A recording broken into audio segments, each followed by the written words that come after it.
Dios así, versículo 16, mas ellos hacían escarnio de los mensajeros de Dios y menospreciaban sus palabras, burlándose de sus profetas, hasta que subió la ira de Jehová contra su pueblo y no hubo ya remedio. Vamos a orar. Señor y Padre nuestro, gracias por tu palabra, la Biblia, porque es este libro sagrado y maravilloso que tú nos has provisto, Señor, tanto para predicarlo como para escucharlo. Y al escucharlo tenemos el gran, alto sentido de responsabilidad y de obligación de poderlo aplicar y de vivirlo en nuestras propias vidas. Te ruego, Señor, que lo apliques a la mía y ahora, al ser predicado el mensaje de hoy, tu Espíritu Santo pueda alentarnos y motivarnos a aprender y a recordar lo que ya hemos sabido. Y ayúdanos, Señor, y líbranos de despertar tu ira en algún momento. Te lo ruego en el nombre del Señor Jesucristo. Amén. Habíamos comentado ya, hermanos, en la semana pasada, que el pueblo de Israel fue un pueblo rebelde. La Biblia lo dice, fue un pueblo de dura cerviz, de dura frente, de dura cabeza. Fueron obstinados cuando ellos, cuando ya estaban en la tierra prometida, ya se habían establecido y habían pasado algún tiempo, y antes de tener rey, dice en la Biblia, la historia esa la encontramos en el libro de los Jueces, dice la Biblia que entró en un status quo el pueblo de Israel, es decir, entraron en un estado de conformidad en sus propias vidas, y cada uno hacía, dice la Escritura, lo que bien les parecía. Es decir, a mí me parece correcto hacer esto, golpear a aquella persona, a mí me parece bien robar, a mí me parece bien pues arrodillarme a imágenes y a dioses paganos, a mí me parece bien adorar a otras deidades, entre comillas, y cada uno hacía lo que bien le parecía. Y Dios les llamaba una atención, les levantaba a predicadores, a profetas, a videntes. Videntes era un término que usaban antiguamente para referirse a los profetas. Dice la Biblia, y Dios lo hacía desde temprano y sin cesar. Es decir, desde antes que surgiera la maldad, se manifestara la maldad del corazón del pueblo de Israel, desde temprano y sin cesar, es decir, constantemente. Pero el pueblo hacía caso omiso de ello. Así que llegó un momento en el cual Dios dijo, ok, no quieren entender por las buenas, vamos a hacerlo por las malas. De manera tal que entonces Dios enviaba a algún pueblo por ahí de su entorno y los sitiaban, los oprimían, y cuando más estaban ahorcados de una forma figurativa, entonces el pueblo de Dios clamaba al Señor. Y entonces Dios les enviaba un libertador. En la Biblia le llama juez. La palabra juez significa literalmente un guerrero, un caudillo. Uno que luchaba, que batallaba, que estaba dispuesto a dar su propia vida y a luchar y a batallar en pro de su propio pueblo. Y jueces, pues conocemos a muchos, a Od, Samgar, a Débora, a Gedeón, a Sansón, por ejemplo. Encontramos 12 o 13 jueces en el libro del Antiguo Testamento que Dios utilizó para que el pueblo reaccionara, porque estaban despertando la ira de Dios. Este versículo 16 nos habla, hermanos, de que el corazón del hombre siempre ha sido de continuo y de constante el mal. Dice que el pueblo de Dios llegó a un momento, y no solamente el pueblo, sino que los mismos sacerdotes, de quien se esperaba mucho más en el sentido espiritual, dice la Biblia que todos ellos se desviaron. Dice, mas ellos hacían, el pueblo, escarnio de los mensajeros que Dios les enviaba para que reaccionaran. Dice, y menospreciaban las palabras de los mensajeros del Señor, es decir, el contenido del mensaje, burlándose de sus profetas, hasta que subió la ira de Jehová. Cuando dice el versículo, hasta que subió la ira de Dios, ¿sabe qué quiere decir, hermano? Que Dios fue clemente y misericordioso. Que Dios les estuvo dando una y segunda y tercera y cuarta oportunidad, porque Dios es un Dios clemente, misericordioso, lento para la ira, pero grande en misericordia. Y Dios sigue siendo así con usted y conmigo, hermano, todavía. Jeremías dijo en Lamentaciones capítulo 3, versículo 21 y 22, o 22 y 23, dice: por la misericordia de Jehová no hemos sido consumidos, grande es su fidelidad, dice la Biblia. Así que esas palabras, hermanos, se aplican también a nuestro tiempo. Por la misericordia de Dios, Dios no nos ha consumido aún. Dele gracias a Dios, tenemos que darle gracias a Dios, queridos hermanos y muchachos y jóvenes, porque Dios nos ha cuidado, nos ha sostenido, nos hemos enfermado y Dios nos ha levantado, nos hemos caído, nos hemos tropezado y Dios ha sido misericordioso con nosotros, longánime, y nos ha dado una y otra oportunidad. Nos equivocamos, pecamos y estamos rebeldes y somos, nos fascina el mundo en muchos de los casos, y Dios dice: corrige tu vida, y Dios nos da una oportunidad, Dios nos llama, y Dios es misericordioso y clemente. ¿Sabe qué? ¿Sabe hasta cuándo Dios va a ser misericordioso y clemente? Hasta que se despierte la ira de Él.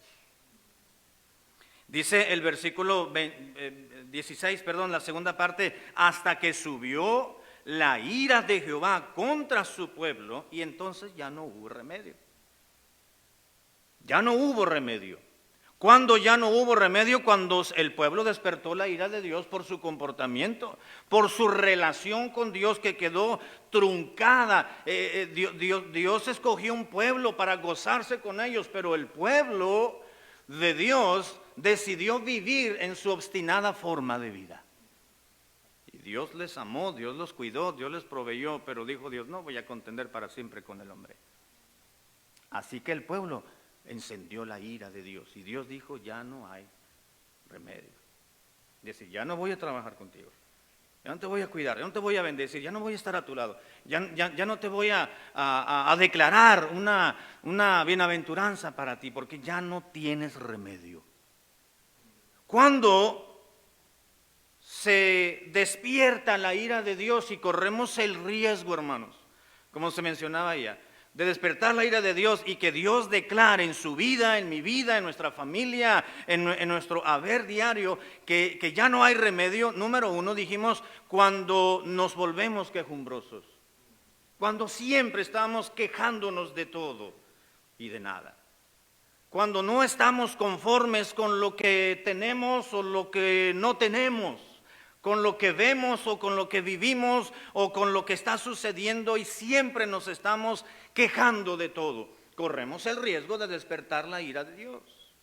¿Se acuerda? Ya mencionamos, no lo voy a abundar en ello, en el libro de Números miramos que el pueblo de Israel, pues ellos debieron haber estado maravillados, porque Dios los tomó y los sacó de la tierra de Egipto a una tierra que fluye leche y miel, y cuando iban peregrinando en el desierto, ellos vieron la mano fuerte de Jehová sobre ellos. Bendición tras bendición, apoyo tras apoyo, respaldo tras respaldo. Dios siempre estuvo con ellos como ha estado con nosotros. Pero el pueblo se quejó. Estaban comiendo codornices, un platillo tan elegante y tan fino. Estaban comiendo maná del cielo. ¿Qué le parece, hermano? A mí me gustaría comer pan del cielo en este tiempo, y solamente comemos pan terrenal y tortillitas de harina y carne asada, ¿verdad? Mínimo, ¿verdad? Pero imagínense, Dios los alimentaba literalmente del cielo todos los días. Y todavía se estaban quejando del Señor, de Moisés, de Aarón, de que o sea, allá comíamos melones, teníamos verdura, teníamos fruta, teníamos frijolitos, teníamos de todo. La comida venía directamente de Dios, y todo lo que ellos tenían y recibían, aún en Egipto, venía de Dios. Pero se quejaron de ello y despertaron la ira de Dios. ¿Cuándo corremos el riesgo de despertar la ira de Dios? Número dos, cuando deseamos que el pasado sea parte del presente. Cuando vivimos en el pasado y queremos que éste sea cambiado, pero es imposible porque ya ha quedado atrás. Así que debemos de tomar las enseñanzas que Dios nos ha dado en nuestra vida pasada para poder mejorar en el presente y tomar decisiones, y que el Señor tenga misericordia de nosotros en el futuro. Porque si estamos obstinados en que los tiempos pasados, realmente algunos casos pues fueron mejores, pero dice la Biblia, no te encierres en eso diciendo que tu época de oro quedó en el pasado y que quieres volver a ello. No, vive el presente. Yo te voy a ayudar en el futuro. Pero también podemos llegar a despertar la ira de Dios, hermanos, y corremos riesgo de que se haga una declaración de parte de Dios de que ya no hay remedio. Número 3, cuando nuestros caminos no cambian. Si gusta acompañarme a Números capítulo 32, versículo 14, Números 32, 14, dice en la Escritura lo siguiente, el libro de Números, capítulo 32, versículo 14, nos dice la Biblia, he aquí, escribió Moisés, inspirado por el Espíritu de Dios, he aquí vosotros habéis sucedido en lugar de vuestros padres, prole de hombres pecadores, para añadir aún a la ira de Jehová contra Israel. Han despertado la ira de Jehová, porque ustedes han sucedido, ¿qué les dijo? A sus padres. El término sucedido que utilizó Moisés aquí, hermanos, literalmente significa haber sido iguales a. Ustedes han sucedido a sus padres y esa es la razón por la cual han despertado la ira de Dios. Es decir, ustedes no cambiaron. Ustedes vinieron a tomar el lugar de sus propios padres y de sus abuelos que se quejaron, que siempre estuvieron haciendo el mal, sus caminos no cambiaron, han llegado a ser iguales que ellos.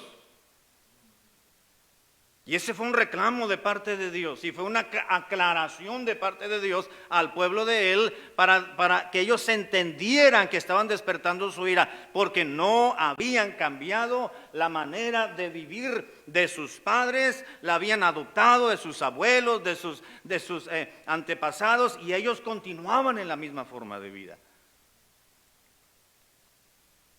¿Por qué lo hiciste? Es que así me enseñó mi abuelo. Es que así me enseñó mi papá. Es que sí, pero ¿qué dice la Biblia?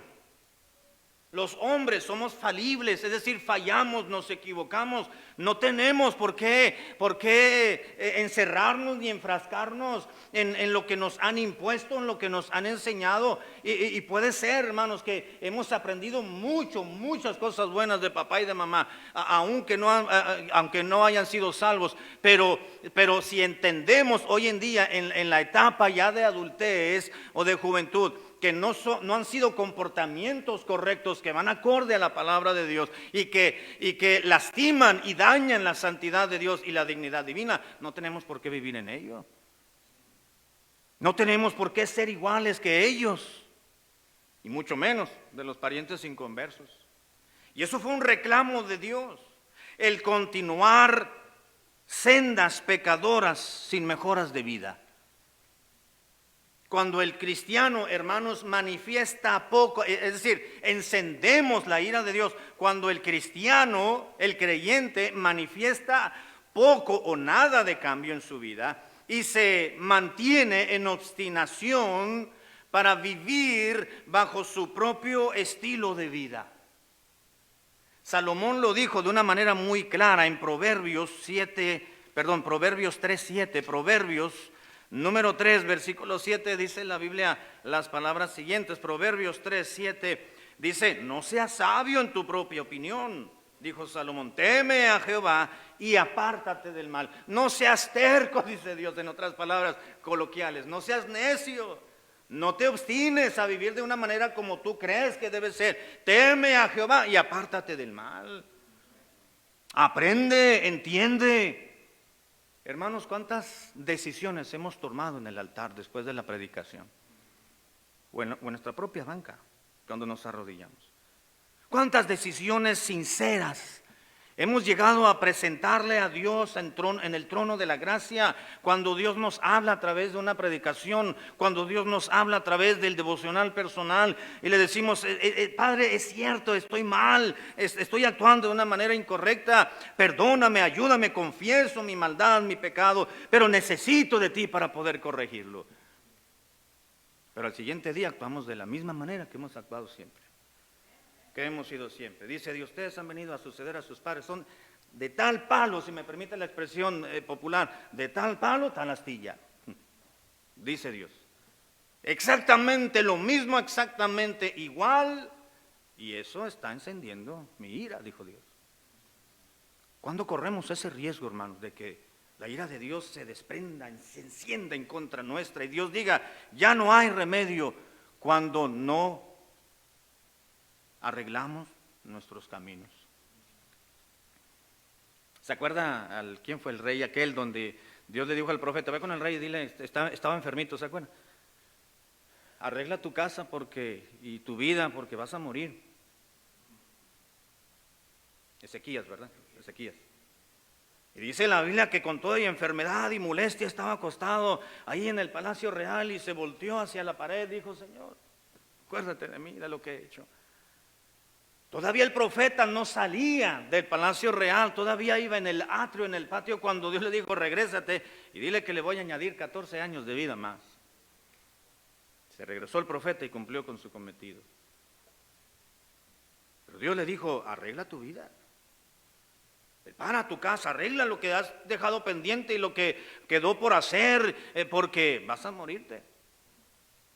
Tenemos que aprender, queridos hermanos, y muchachos también, jóvenes, señoritas, a cambiar nuestros procederes. Ya somos cristianos. Pero vivimos una época, hermanos amados, en la cual el mundo se va manifestando mucho más lejos de Dios que antes. Estamos viviendo en una sociedad que se está apartando cada día más de Dios. ¿Se ha dado cuenta? Hay muchos templos que se están cerrando. Esta semana, estos días, entre el lunes y hoy miércoles, anduvimos fuera mi esposa y yo buscando, por lo menos nos encontramos 3 edificios de iglesias y bautistas. Solos, abandonados. Ya no sirven, uno está por derrumbarse solo, el otro lo van a derrumbar para hacer un hotel. A $2 millones lo compraron, una agencia de bienes raíces. Lo van a tirar. ¿Dónde estaba esa iglesia? ¿Dónde están esos hermanos? ¿Dónde está tantos años de predicación en esos templos donde se predicaba la palabra de Dios? ¿Qué se hizo por la comunidad? ¿Sí me doy a entender, queridos hermanos? Cuando encendemos la ira de Dios, cuando no cambiamos nuestras vidas. Es que así soy. Es que mi papá así dijo. Es que mi mamá así fue. Es que esta religión me la han enseñado desde chiquillo. Y chiquilla, ¿verdad? También. O desde plebe, depende de dónde esté usted, ¿no? Los plebes dicen, ¿verdad? Bueno, es que así me enseñaron desde chiquito, decimos, así me enseñaron y así nací y así me he de morir. Dice Dios, no seas sabio en tu propia opinión. Teme a Jehová. Porque corremos el riesgo, hermanos, de despertar la ira de Dios. Aunque Dios es un Dios longánime y paciente, algún día Dios va a cerrar la puerta de bendiciones, así como cerró el arca. Número siguiente, ¿cuándo podemos despertar, hermanos, la ira de Dios? Cuando se tiene, escuchen esto, un corazón rebelde. Cuando se tiene un corazón rebelde. Deuteronomio capítulo 9, versículo 7 nos dice así la Biblia, Deuteronomio 9, 7. Acuérdate, dijo Dios, no olvides que has provocado la ira de Jehová tu Dios en el desierto, desde el día que saliste de la tierra de Egipto hasta que entrasteis en este lugar. Habéis sido rebeldes a Jehová. Oiga, hermanos, qué pueblito se escogió Dios. Esa fue su voluntad, claro. Dios tenía planes. Desde que salieron de Egipto, todo su peregrinar en el desierto, hasta que entraron y van a poseer prácticamente la tierra, dice, han sido rebeldes y su rebeldía ha provocado la ira de Dios. Qué triste, hermano. Qué triste. Cuando se tiene un corazón rebelde, hermanos, la ira de Dios despierta. Todo el camino del pueblo de Israel en su peregrinar 40 años, el pueblo le fue rebelde a Dior. ¿Por qué maná? ¿Por qué codornices? Tenían sed, Dios les dio agua, sí, pero está amarga. Queremos agua con saborcito. Dios le dijo a Moisés, háblale a la peña para que salga agua dulce. Agua potable, pues, que pudiesen digerirla, beberla más bien. Y les dio agua y allí estaban contentos. Dios fue bueno y benévolo con ellos, pero ellos fueron rebeldes. Y la ira de Dios se despertó sobre ellos. ¿Sabe lo que quiere decir rebelde? Rebelde significa sencillamente que opone resistencia o desobediencia. En ocasiones pensamos y decimos, bueno, hay una gran diferencia entre desobediencia y rebeldía, pero no, es lo mismo, hermano. Es lo mismo. Una persona rebelde es uno que opone resistencia, que dice, ¿y por qué? ¿Y por qué yo? ¿Y por qué no? Allá el otro hermano, ¿por qué al otro hermano no le llamaron la atención y a mí sí? ¿Por qué Dios le está haciendo con otras personas así que no son creyentes y conmigo que soy hijo de Dios? ¿Por qué tengo que sufrir más? Y oponemos resistencia. Señor, discúlpame, pero hoy no voy a poder cumplir con tu voluntad. Quiero ahora hacer lo que yo quiero hacer y cuando pueda voy a disfrutar de la vida ahora que tengo fuerzas, que tengo juventud. Y las promesas de Dios se quedan a un lado. Oponemos resistencia. Somos desobedientes. Somos desobedientes. Dios le dijo al pueblo que tu rebeldía y tu desobediencia han despertado mi ira, dijo Dios. Y entonces, hermanos, cuando eso sucede, cuidado, porque entonces Dios tiene que declarar esa triste sentencia que ya no hubo remedio. Qué triste que Dios diga eso. La rebeldía o la desobediencia, amados hermanos, de un cristiano provoca la ira de Dios. Miren lo que dice el libro de los Jueces, Jueces 2:20. Vaya conmigo por favor a este libro, Jueces capítulo 2, versículo 20, dice en la Biblia y nos recuerda lo que ya sabemos. Jueces capítulo 2, versículo 20 nos dice la Escritura, y la ira de Jehová se encendió contra Israel y dijo, por cuanto este pueblo traspasa mi pacto que ordené a sus padres y no obedece a mi voz. Y comienza a hablar Dios. Traspasaron mi pacto, encendieron la ira de Dios contra el pueblo, el pueblo de Israel encendió la ira de Dios. Dice porque fueron rebeldes. La rebeldía, hermanos, es pecado. Es pecado. Así que cuidado. Cuando sabemos qué hacer y no llevamos a cabo las sentencias, las admoniciones divinas, la palabra de Dios, no la digerimos en nuestro corazón y todo lo cuestionamos a Dios por lo que nos enseña, por lo que quiere, por lo que demanda de nosotros y no lo llevamos a cabo, eso es rebeldía y ello despierta la ira de Dios. Tengamos cuidado, hermanos. La palabra de Dios no se cuestiona. No se cuestiona la palabra de Dios. Creo que ahí es donde tenían que decir amén. Ahí está. Un día llegó un hermano de una iglesia de la convención y llegó ahí afuera del templo, hace unos tiempos allá en México, y llegó y se sentó ahí en una jardinera afuera del templo. Y yo lo miré, estaba en el templo, y yo salí a entregarle un folleto y hablarle de Cristo. Y ya me dijo salud, y ya me comentó, y dice, no, yo voy a una iglesia bautista allá en aquel pueblo, Santa Rosalía. Y ya sí empezó, ok. Dice, pero yo no entiendo, dice, cómo hay algunos cristianos, algunos hermanos de la misma denominación que son tan fanáticos, que son tan exagerados, tan extremistas, se llaman fundamentales y son independientes, decía él, porque ven a la Biblia como un Dios y la idolatran a la palabra de Dios. Ellos son bibliólatras y empezó a hablar de... Y yo le digo, hermano, yo soy uno de ellos. Le digo, ahí en el letrerito dice Iglesia Bautista Fundamental Independiente. El hermano se puso de todos colores. Al punto que voy, hermanos, es que el hermano estaba criticando que hay cristianos que tomamos la palabra de Dios como punto final para nuestras vidas, como debe ser. En los artículos de fe que adoptamos, es decir, el resumen de las doctrinas bíblicas, nosotros como cristianos decimos que creemos en la Biblia como la palabra inspirada verbal y plenariamente, y es la única regla de práctica y de fe para nuestra vida. Lo que Dios dice es ley para nosotros y no lo cuestionamos. Jonás dijo, Dios le dijo a Jonás, deja de hacer lo que estás haciendo y creo que vayas a Nínive a predicar esa grande ciudad y les digas, de aquí a 40 días Nínive será destruida. ¿Y por qué a Nínive? Dijo Jonás. Bueno, no lo dice en la Biblia que lo dijo, yo pienso que lo debió haber dicho, ¿verdad? ¿Y por qué a Nínive? ¿Por qué no a cualquier otro lugar? Y dijo, yo mejor me voy, y al cabo Dios los va a perdonar con cualquiera otro que vaya y les predique. Cuestionar.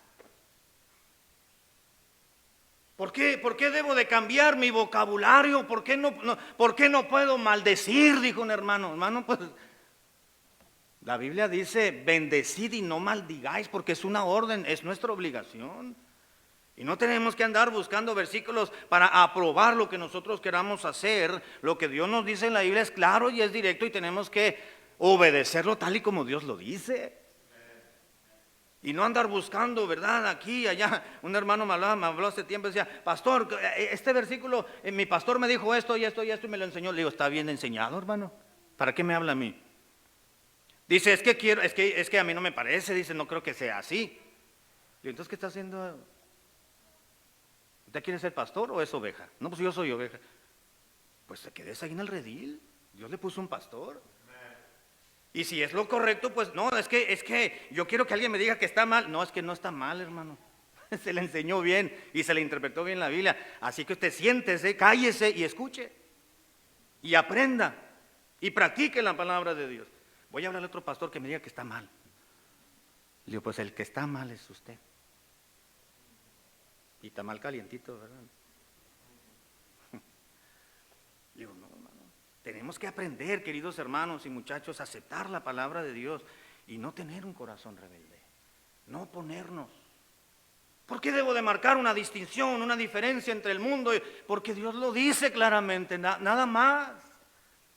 ¿Por qué tengo que vestir diferente? ¿Por qué tengo que hablar diferente? ¿Por qué no puedo ir a tal lugar? Y no es que la iglesia lo prohíba, no es que la religión lo prohíba, como dicen algunos, ¿verdad? ¿Qué te prohíbe tu religión? No, es la obra del Espíritu Santo en el corazón del cristiano que nos dice esto es correcto y esto es incorrecto y nos impele y nos mueve a hacer lo correcto en nuestras vidas, para agradar a Dios, no para agradar al mundo. ¿Cuándo podemos estar despertando la ira de Dios? Ya voy a entrar a la parte final. Número 5, cuando nos apropiamos, hermanos, de lo que Dios ha dicho que no te pertenece. Cuando nos apropiamos de lo que Dios ya dijo, esto no es tuyo, esto no te pertenece, esto no es de los cristianos, esto no es competencia del cristianismo bíblico, eso es del mundo, eso no tiene nada que ver con tu vida. Así que ni siquiera te hagas ilusiones. Si nosotros nos ilusionamos, hermanos, con lo que Dios dice, esto no es tuyo, esto no te pertenece, despertamos la ira de Dios. Déjeme explicarlo. Josué capítulo 7, versículo 1. Josué 7:1, dice la Biblia así, Josué 7:1. Dice, pero los hijos de Israel cometieron una prevaricación en cuanto al anatema, porque Acán, hijo de Carmi, hijo de Sabdi, hijo de Sera, de la tribu de Judá, dice, tomó del anatema y la ira de Jehová se encendió contra los hijos de Israel. ¿Se acuerdan, hermano? Vayan y luchen y exterminen. No recuerdo si era Ai o algo así. El pueblo que fueron, Ai, ¿verdad? Había ido. Y la orden fue clara, vayan y exterminen a todo el mundo. No tomen botín, no se queden con nada de ellos. En ocasiones Dios les decía, tomen ahí los animalitos, los corderitos y cuiden. Dice Dios, ahí. Y a Acán se le hizo muy fácil tomar un manto babilónico, un lingote de oro y no recuerdo qué otra cosa más. Y lo agarró y escondió. Y ahí lo llevaba bajo su túnica, ya vinieron. Y escarbó debajo de su tienda de campaña donde vivían y por ahí lo guardó, lo tapó y se acabó. Bueno, eso fue un proceso para saber qué había sucedido, pero resulta que Acán prevaricó contra Dios y el pueblo. Acán fue responsable de que a la siguiente batalla tuviesen más bajas el pueblo de Israel, con un pueblo prácticamente inofensivo. Y hubo pecado. Y dice la Biblia que el pueblo de Israel, todo el pueblo prevaricó, pecó en contra de Dios. ¿Sabe por qué no? Por un hombre. Esto quiere decir que el pecado de uno afecta a todos, o a muchos. Y dice la Biblia que se encendió la ira de Jehová se encendió contra los hijos de Israel. ¿Cuándo? Porque Acán se apropió de lo que Dios dijo, eso no es tuyo, déjalo ahí. Ay, pues un lingotito de oro, con esto pago los estudios de mis hijos. Este manto babilónico es para cuando vaya allá a dar la vuelta, me lo pongo y ahí voy muy Catrín, ¿verdad? Para identificarme con los del mundo. Estaba pensando en su propio bien, pero estaba desobedeciendo la palabra de Dios. Y se encendió la ira del Señor. Acán tomó y lo escondió el botín y vino maldición. Ya Dios sabía, no tomes del anatema, eso está maldecido. Anatema quiere decir maldición. Ya estaba maldito ese pueblo por parte de Dios. Vayan y extermínenlos, son paganos, no han querido saber nada del Dios verdadero. Si tú tomas algo del pagano, entonces tú vas a recibir la maldición de ellos también. Así que tomó de la maldición de aquel pueblo y lo escondió, claro. Pues se contaminó todo el pueblo. Así que esa fue la razón por la cual se responsabilizó a todo el pueblo. Y la ira de Dios se encendió por un solo hombre, la desobediencia de un solo hombre. Esto quiere decir, hermanos y muchachos, que no debemos tomar maneras, actitudes, modelos de vida, consejo de este mundo, porque la ira divina caerá sobre nosotros. Usted tiene alguna duda, alguna situación en su vida, en cualquier sentido, usted vaya y pregúntele a algún hermano, vaya con el pastor, vaya con su esposa y pidan consejo, pero no le pida el consejo a un inconverso, a uno que no tiene al Espíritu de Dios en su vida, a un hijo del diablo.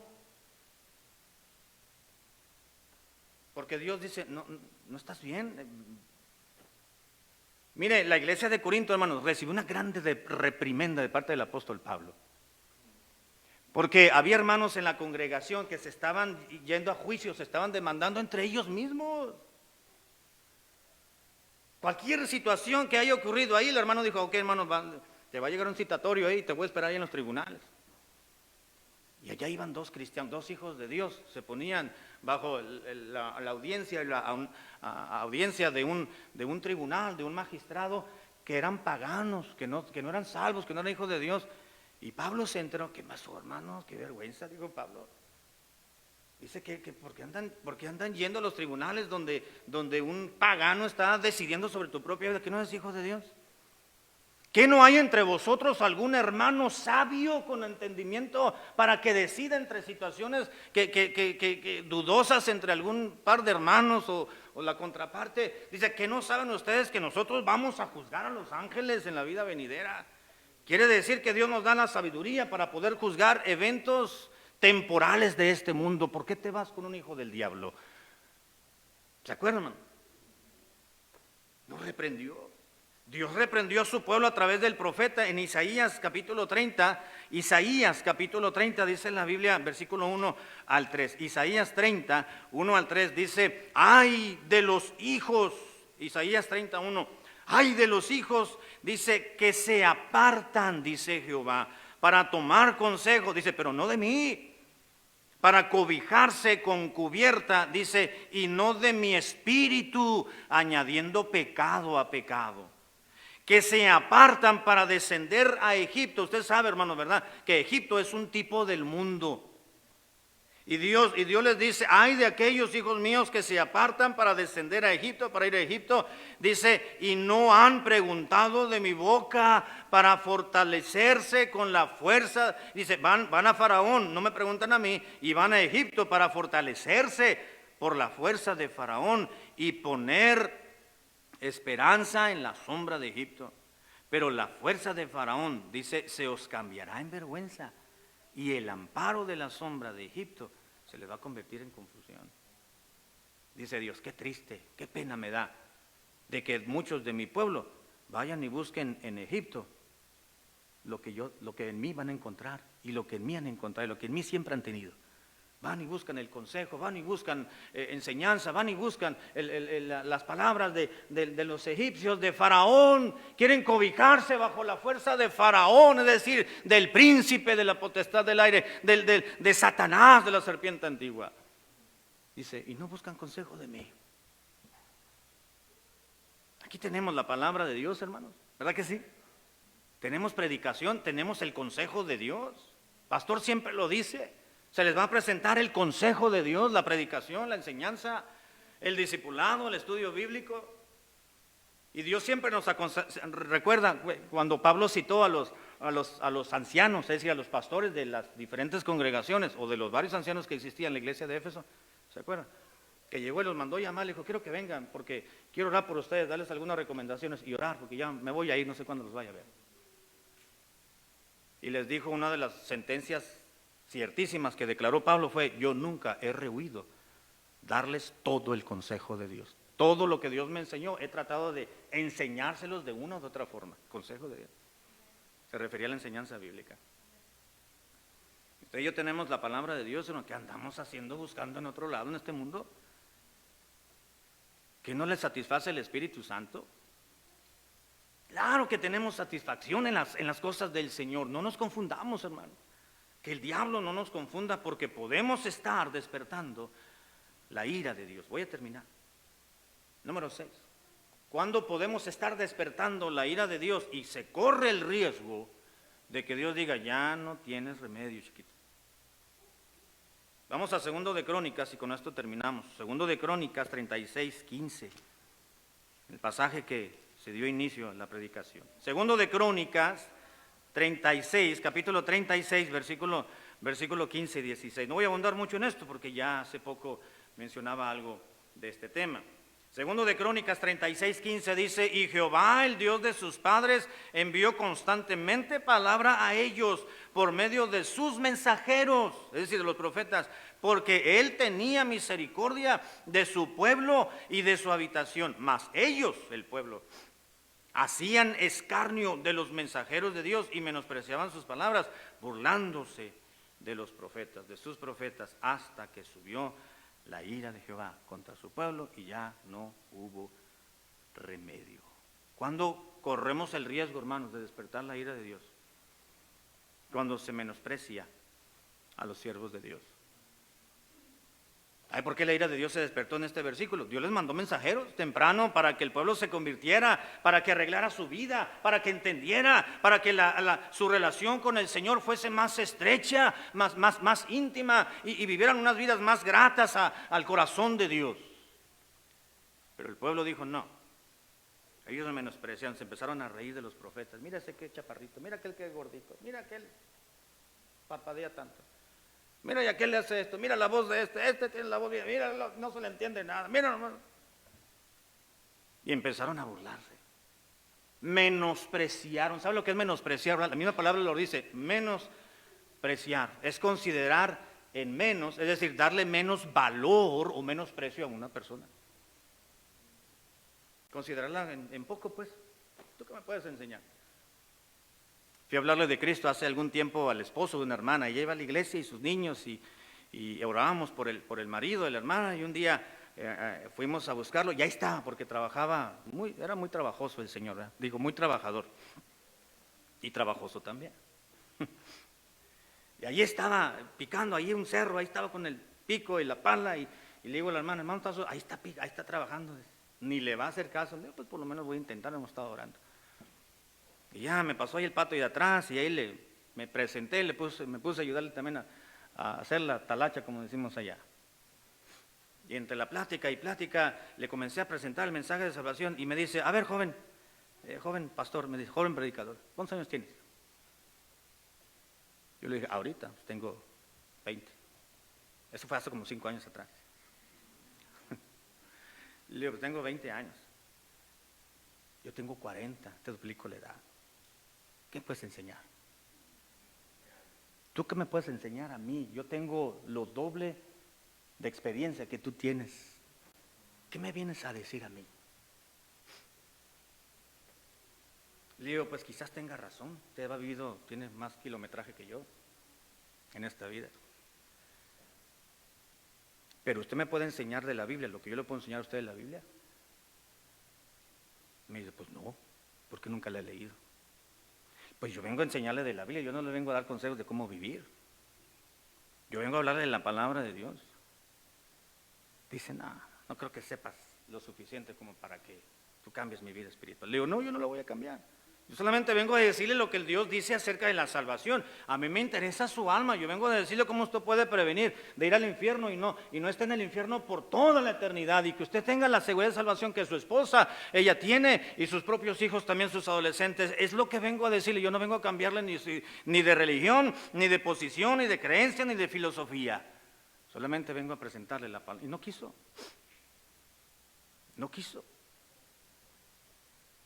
Seguimos orando por el hermano en aquel entonces y por ese hombre, ¿verdad? Y hasta cuando nosotros dejamos ahí la obra, pues no quiso nada. Pasaron, después de eso han de haber pasado como unos 15, 18 años. Y una vez llegamos otra vez a Tijuana y fuimos y lo buscamos. Le dije, vamos a buscar a los hermanos. Y allí estaba el Señor, canosito, agachadito. Ya no podía tomar el pico para tumbar el cerro. Le dije, ¿se acuerda lo que hablamos hace muchos años atrás? Le digo, vengo a recordarle lo mismo, exactamente lo mismo. Le digo, así que la decisión es suya. Yo no voy a cambiar, pastor, me dice. Yo así estoy bien. Vaya con la gente que esté dispuesta a cambiar, yo no. ¿Qué me puedes enseñar? Pues yo la verdad en ese entonces dije, pues ¿qué le puedo enseñar? Claro que sí, de la vida, pero de la palabra de Dios. Tampoco conocía mucho de la Biblia, pero por lo menos el mensaje de salvación. ¿Cómo hay gente, hermanos, que menosprecia a los predicadores? Y eso es algo que a Dios no le agrada. El pueblo tuvo en poco la posición y el contenido del mensaje que los profetas les daban al pueblo y les enseñaban de su palabra. Voy a terminar con esto. Dice el versículo 16, mas ellos hacían escarnio. ¿Qué más hacían con los profetas, hermanos? Los menospreciaban sus palabras, dice la Biblia. Dice que hacían escarnio. ¿Sabe qué quiere decir hacer escarnio? Aquí literalmente significa ridiculizar. El pueblo ridiculizaba, quería poner en ridículo a los profetas de Dios, de alguna manera. Los juzgaban, los criticaban, y cuando miraban algo, ¿verdad?, en ellos, iban y lo proclamaban a voz en cuello con otros y los ponían en ridículo. Claro que eso despierta la ira de Dios. Y luego también dice que los menospreciaban, que quiere decir desestimar o sencillamente tener en poca estima.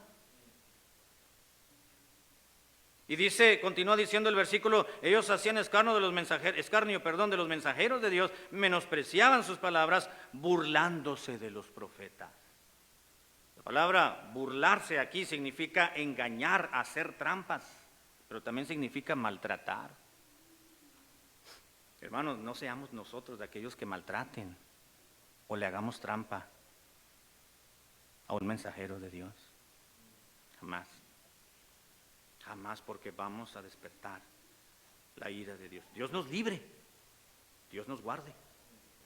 Si hay algo que no nos cae bien de algún conferencista, de algún pastor o de algún misionero o de algún predicador, no debemos de juzgarlo, ni criticarlo, ni de murmurarlo con otro hermano, con otra hermana, porque lo vamos a poner en contra y le vamos a traspasar nuestro mismo mal corazón contra el siervo de Dios. Mejor dígaselo a Dios. Dígaselo a Dios. Es verdad, hermanos, que los predicadores y los pastores somos de carne y hueso. Dijo el pastor, algunos más carne que hueso y otros más hueso que carne, ¿verdad? Y somos igual de pecadores, todos tenemos la misma naturaleza caída. Pero tratamos de hacer la voluntad de Dios dentro de esta humanidad y de esforzarnos por hacer las cosas bien, por las ovejas, por la congregación. ore por el pastor, ore por su esposa, ore por sus hijos, ore por los misioneros, ore por los conferencistas. No malhable a algún mensajero de Dios.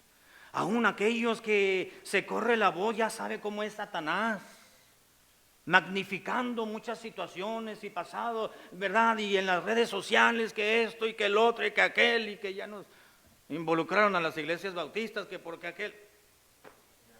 Deje de subir esas cosas a su Facebook, hermano, y a su Instagram y a su Twitter, y póngase a orar por la obra de Dios. Es lo que tiene que hacer. El diablo está despertando la curiosidad y el morbo de muchos cristianos para que la obra del Señor se detenga o continúe mucho más lento del paso que debe de llevar. Y muchas veces, o normalmente nosotros, todos los creyentes, somos los culpables para que la vida cristiana, el cristianismo no avance como debe avanzar. Y estamos despertando la ira de Dios. No lo duden ni tantito que esta pandemia que estamos viviendo, hermanos, es la mano de Dios. Para que entendamos, para que reaccionemos. La ira de Dios, hermano, podemos despertarla. Que Dios nos libre. ¿Y cuántos más aspectos pudiésemos mencionar de cómo podemos despertar la ira de Dios? Pero que Dios nos libre de que nuestro corazón y nuestro comportamiento ofenda a Dios. Y que Dios deje de ser longánime con nosotros. Y Dios nos guarde de que la ira de Dios sea sobre nuestras vidas. Dios nos libre. Vamos ahora. Padre amado, gracias por tu palabra, por recordarnos no solamente cómo debemos de ser, sino también cómo no debemos de ser. Por aquellos ejemplos e historias bíblicas que encontramos en tu palabra para poder prevenir, para poder contrarrestar actitudes incorrectas como cristianos. Líbranos, Señor, líbranos, líbranos. No queremos ser piedra de tropiezo en este mundo, para que el cristianismo pueda avanzar, para que el evangelio pueda ser predicado, para que la gracia de Dios abunde aún más en este mundo, para salvación de los no creyentes. Padre, líbranos de despertar tu ira. No lo queremos. No queremos que tu ira se encienda en contra de tu pueblo, en contra de tus hijos, de la iglesia cristiana hoy en día, porque todavía hay mucho por hacer. Líbranos, Señor, de todo aquello que te provoca y ayúdanos a vivir agradándote a ti. Aplica tu palabra a mi vida y también a la congregación y quizás a alguien que esté escuchando la grabación en este momento. Te damos gracias, Señor amado, por hablarnos a nuestras vidas, en el nombre precioso de Cristo.